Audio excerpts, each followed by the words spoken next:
Guys, nag-enjoy ba kayo sa Starbucks nyo? Okay, Pen, ano talaga ang ngayon? Anong impression mo sa Starbucks? Masarap po, ma'am. Sana araw-araw. Alam mo, Pen, araw-araw pero bawas sa sweldo, ha? Okay, so, Pen, nag-enjoy ka ba talaga? Opo, ma'am. Okay, very good. Pero ma'am, next time sa iba naman. O saan naman? Saan? Saan mo gusto uminom ng coffee? Sa Hong Kong. Disneyland. Disneyland. Pen, okay. Basta makalampas ka ng immigration, okay? Sasama ka, ha? Naku, ito, takot na takot sa immigration, guys. Pinapagong ko ng passport para mag-Disneyland. Okay, sige na. Okay, mag-Disneyland tayo. Ha? Okay. Teka, by the way, dapat make sure na ready na yung mga passport nyo. Ay, schedule na kami, ma'am. Na ano?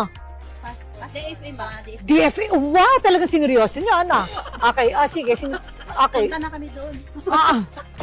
Parang mga 5 months na naiasikaso yung ID nyo. So, okay, guys, watch out for it. Magdi-Disneyland kami. And, depende, hindi pa namin alam when kasi kung kailan nila magkukuha yung passports nila.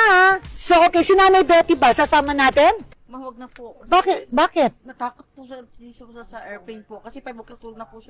O nga pala, guys. Okay, 5 o'clock nga pala, natutulog na. At saka, guys, takot na takot sa plane. At saka, guys, takot sa immigration. Ay, naku, si Lot, very expert. Sanay pang mag-fill up ng... Ano yun? Yung fill up ng ano yun? E-travel. Ay, e-travel? Masyado kang maya. Hindi.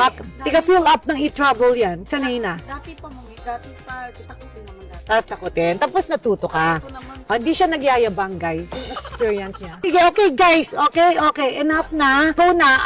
Asikusin nyo na yung mga passport nyo. And Amelia, lutuan mo ka ng banana Q, ha?